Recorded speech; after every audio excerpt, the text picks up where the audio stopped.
Bonjour, je suis Charlotte Gage, coach vocal. Je vais répondre aujourd'hui à votre question concernant les bruits de bouche. Vous me demandez pourquoi est-ce qu'on a des bruits de bouche et surtout comment est-ce qu'on les fait disparaître. Alors la raison des bruits de bouche, d'abord qu'est-ce que c'est et quelle est la gêne? C'est en particulier quand on fait des voix au micro, on peut avoir des bruits parasites en fait, qui viennent et qui s'entendent dans l'enregistrement. Donc ce sont des petits claquements qu'on va avoir sur l'enregistrement, entre les syllabes ou entre les mots, et parfois sur les mots. Alors, quand c'est entre les mots, c'est pas trop grave, mais là où ça devient beaucoup plus embêtant, c'est quand c'est sur les mots eux-mêmes, parce que les ingénieurs du son ne peuvent pas nettoyer un bruit de bouche, un petit claquement qui va venir sur un mot. Et du coup, on n'aura pas un enregistrement correct, on n'aura pas un enregistrement professionnel. Donc pour éviter d'avoir ces bruits de bouche, il y a plusieurs choses à faire, mais d'abord comprendre d'où ils viennent. Alors en fait, ce qui se passe, c'est que ces bruits de bouche se créent quand votre salive devient trop épaisse. Et elle devient trop épaisse sous l'effet de l'acidité de l'estomac. En fait, c'est un problème qui vient de la digestion. On crée de l'acidité, plus ou moins. Cette acidité va épaissir tout va en fait créer de l'acide qui va remonter, et si on n'a pas d'acide qui vient vraiment, on a pour le moins de la salive qui va être plus épaisse et donc moins fluide. Donc le liquide qui est dans la bouche et qui nous permet de parler, parce que si on n'avait pas de liquide, on ne pourrait pas parler, puisqu'on ne pourrait pas faire de mouvement, ce serait tout sec, hein. C'est comme quand vous avez une angine, c'est tout sec, alors ça gêne beaucoup. Donc il faut qu'on ait du fluide à l'intérieur pour pouvoir parler, faire bouger la langue, etc. Ce fluide, c'est la salive, et quand la salive est trop épaisse parce qu'il y a de l'acidité, et ben ça fait des bruits parce que c'est comme une pâte. Et en fait, comme on bouge à l'intérieur, comme la langue va bouger à l'intérieur d'une pâte, une pâte épaisse, c'est comme si on prend du mastic. S'il est très épais et qu'on le bouge, il va y avoir des bruits qui vont s'entendre. Et si c'est très fluide, si on remet de l'eau et qu'on le fluidifie et qu'on tourne un petit peu, on va avoir des bruits moins épais, moins gros. Et donc, nous, quand notre salive est fluide, on n'a pas de bruit vraiment fort, donc on les entend pas, on les entend quasiment pas au micro, voire même on n'en a pas du tout parfois, et on va pas les entendre au micro.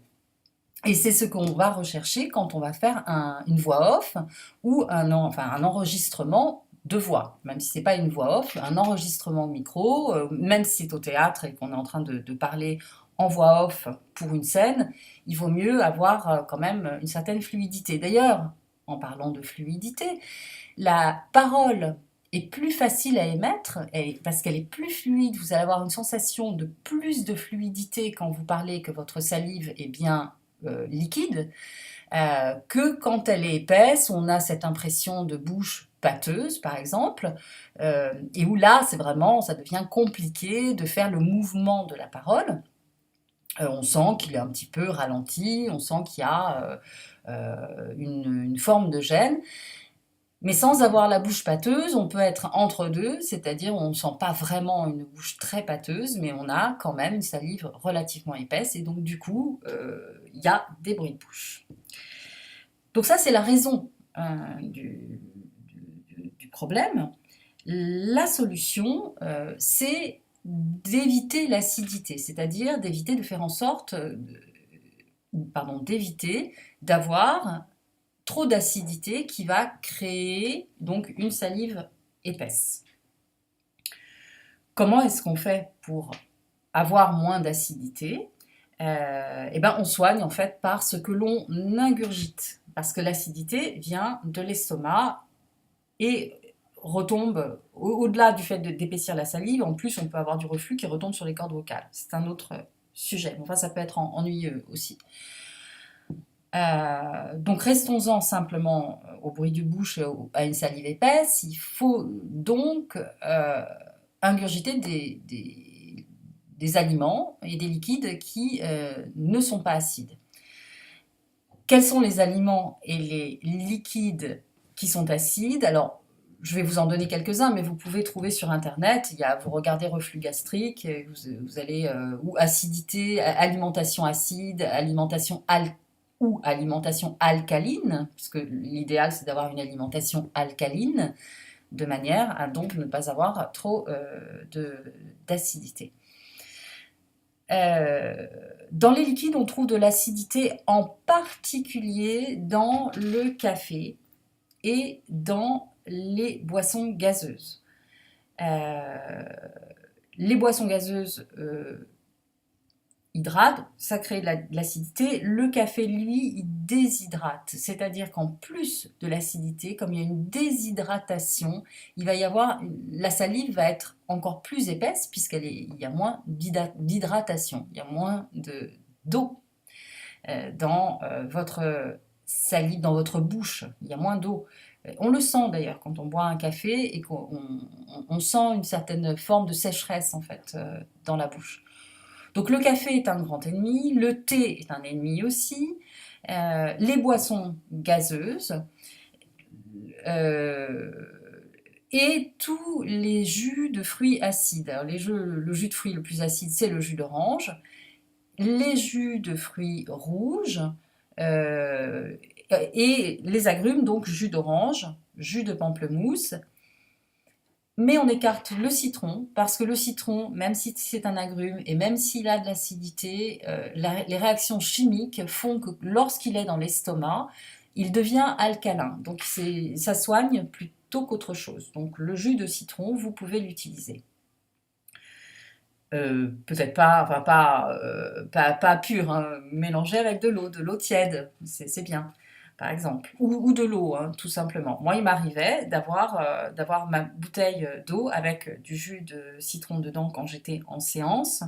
Voilà, il vaut mieux avoir j'ai une bouteille pas transparente parce que sinon les gens se demandent qu'est-ce que vous buvez, ce que vous buvez.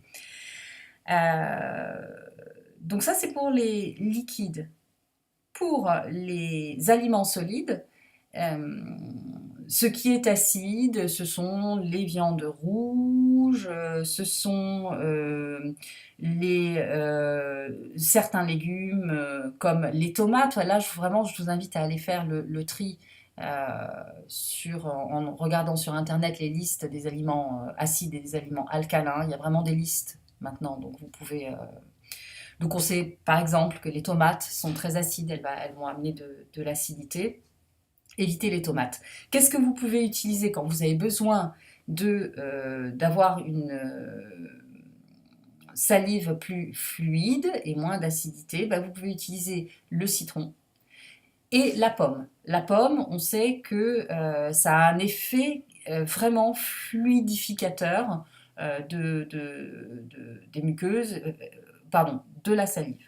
Donc, on utilise de la pomme. Donc, mangez des petits bouts de pomme avant de faire un enregistrement. Buvez mettez quelques gouttes de citron dans votre eau et évitez le café surtout et toutes les boissons gazeuses.